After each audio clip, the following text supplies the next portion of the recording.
Willie D Live. Everything about our culture has not been bad. Even if you look at gang culture, some things I learned when the brothers say, "Man, well, we just gonna run a fade."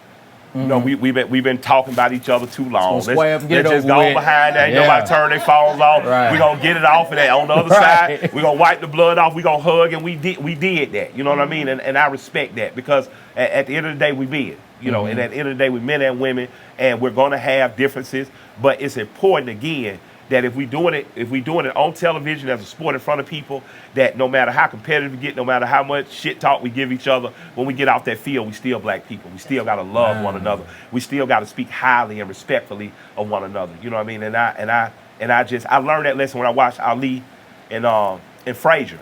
You know, Ali later just said, you know, he understood some of the things he said was too mean. He didn't understand he was really poking his brother. And Frazier, eventually, they reconciled. And that was a beautiful thing. But we got to seek reconciliation with each other. I forget which holiday it's named for, but again, I got one of my Jewish friends told me about, they have, I think maybe Yom Kippur. I think it's Yom Kippur, where they get together and you get the chance to ask once a year to be forgiven. Right. Look, man, look, man, I know I did you wrong. And the person has the right to forgive or not forgive, but you come back next year like, hey, I know I was wrong. You know what I mean? And just because you forgive somebody don't mean you have to be buddy, don't mean you have to hang out. But you do have to let that burden off yourself. You know, because if you carry that burden, man, it'll carry into cancer, it'll carry into disease, it'll carry into mental illness, it'll carry into a lot of stuff that you don't deserve to be carried into, because what you're doing is you holding a burden that ain't meant for you to hold. You know, ultimately God is the judge, you not. So you don't have, you should try to carry that load. It's not meant for you. So I think that the way those brothers handled themselves was a class act.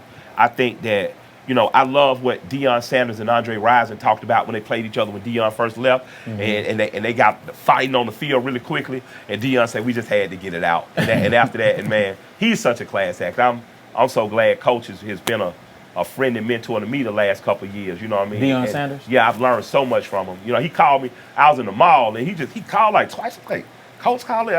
He said, I'm just calling to see how you doing. He said, yeah, it's me. I'm just like, God damn, it's Deion.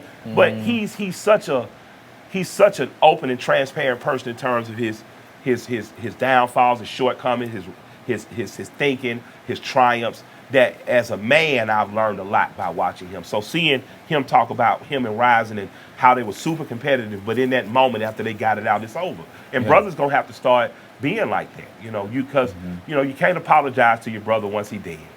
So why kill him?